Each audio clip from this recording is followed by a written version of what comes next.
Good evening, TheoTrade. This is Corey Rosenblum, and you're watching the Theo Nightly video for the 30th of December here in 2021. We have one more day to go. That's a Friday, and that is a New Year's Eve. We start a new year on Saturday, but we aren't done with 2021 yet. What we're looking at is the bond market.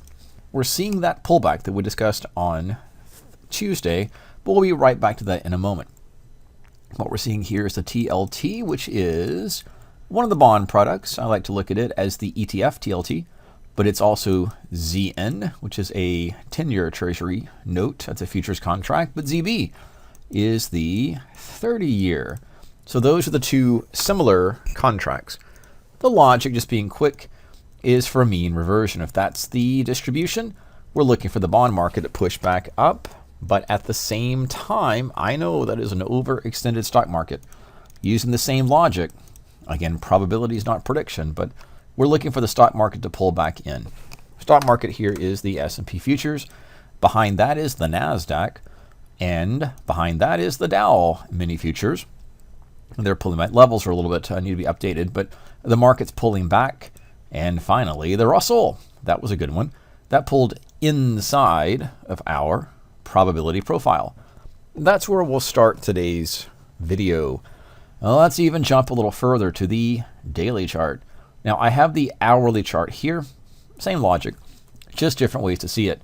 When the market is overbought, even in an uptrending environment, and we do have an uptrending environment, we see the market makes a swing high, then retraces. Those are the two phases. The swing up, that's a pro-trend move. That's with the direction of the trend, that's up. And the counter swing, or we can call them a rubber band snapback, or just little retracements. That is on deck for the market right now, just like it was over in prior examples. Now again, just to be clear, is that a prediction? It is not, because any time the market busts up to new highs, it does have the probability, or at least the chance, I'll say a low chance, but a lower chance, but a real chance of what we call short squeezing. That is a risk to the short sellers at the moment. But as of today, it's a holiday week, so we don't see that much activity. But the S&P is starting a little bit of a pullback. Can't see it here, but can see it possibly beginning there. And on the other side, we'll look at the bond market again. It is just in a consolidation. If you think about it as a trading range, the TLT, and I prefer to trade into it, is showing the resistance or the support at about 146 and the resistance about 152. Again, that takes us on a bigger picture. That's not really a rubber band snapback, it's just a bounce off of support. And just playing the game out here, that takes us back inside to about 149.50. That is, of course, the stocks and the bonds. Anything outstanding in today's session? Biogen.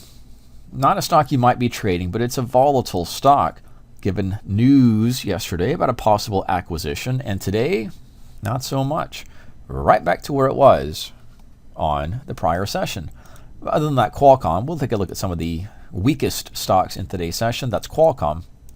Similarly, that does have a sell side activity or sell possibility or probability.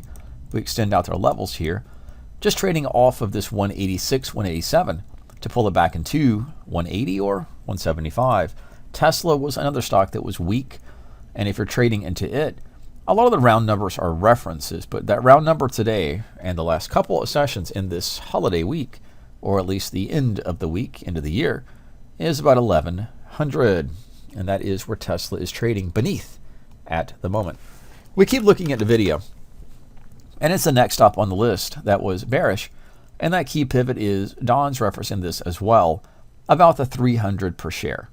On the hourly chart, it doesn't look that significant, but as a round number, again, 300, 400, 200, etc. There's 200 actually, speaking of round numbers. That's when the market or the NVIDIA shares pivoted up. And against 300, not quite the absolute high, but it's a key pivot and really might want to refer to that as the midpoint of a little trading range. So yes, beneath the 300, does send the stock price potentially down to this 280, which is a prior low. And that's not a big tell or big ask for the next few trading sessions into the new year. Other stocks that are in play, Microsoft similarly is playing a little down move, although it has an uptrend. We are at the top and ready, again, probabilities for a pullback. My target's about the 332, but if you see this go all the way down, and that just completes a range, well, that takes us down to 320. And that's a little bit further. My preference, again, for swing trades is to go into a resistance level and identify that and try to play short against it, not all the way to the bottom or the lower bound, but to the middle. And that middle is considered fair valuation, which means above fair valuation, and then beneath fair valuation. That's just a chart type of logic. But anyway, that does give logic, probability, and rise to little short-term swing trades. And that's how I play. It's very, very short-term, 2, 5, maybe a little bit more, but not much more than that, days into the future. That's Microsoft. Were things bullish? There were a few things bullish today. Target is pushing up. Now, this is an exact opposite discussion on support bounces. So Target is similarly in a trading range. That high, low, high, that's a sneak under that 225 level, and it's pushing back up. So Target shares are getting a little rally. I'd be careful watching this 235. That'd be a key point. And above that 235 does start to send this up to about 245. That is the prior swing, or the midpoint. Prior swing high is 265, but that midpoint, again, is a good target.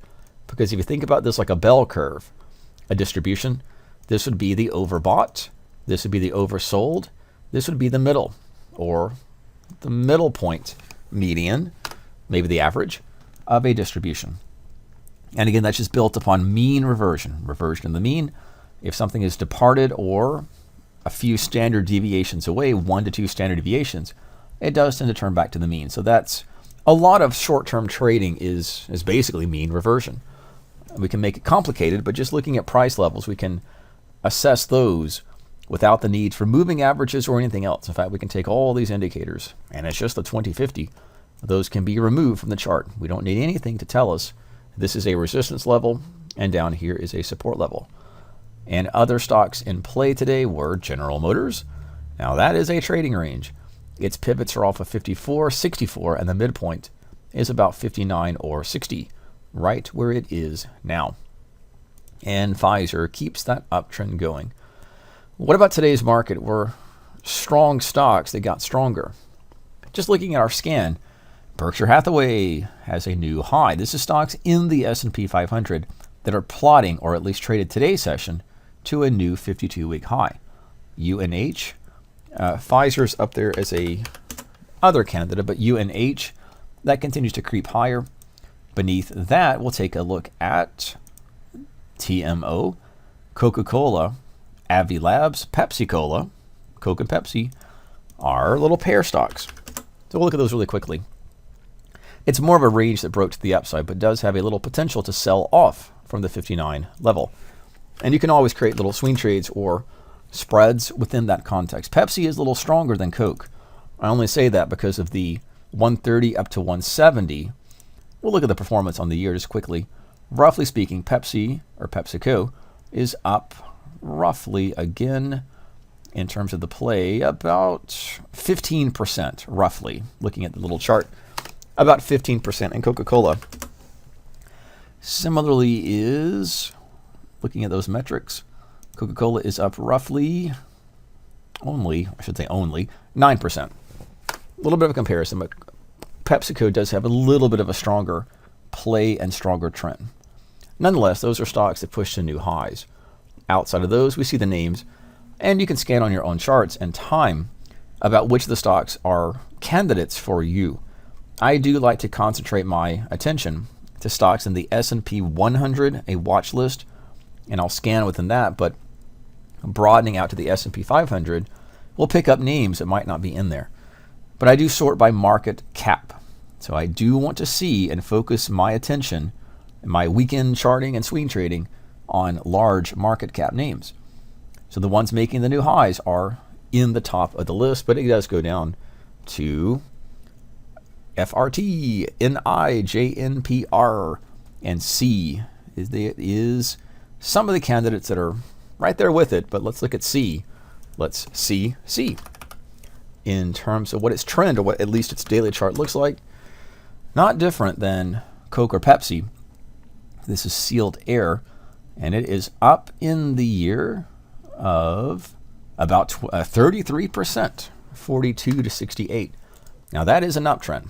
That is a strong stock getting stronger, and that's what the candidates are in the scan list. One more day to go. Be careful, be cautious, be safe. Let's take you inside the S&P on an intraday chart, and you'll see the following. Not much has happened. And we'll maximize this. We'll take everything off and just look at the last few sessions, really the last 3 days. And that is some range trading. Low to high, high to low. Started the week on a trend day to the upside Monday, but Tuesday, Wednesday, and now Thursday hasn't moved the market that much. That's where we'll pick it up and go right into Friday. Take care, be safe. This is Corey Rosenblum with tonight's Theo video update for December 30th, 2021.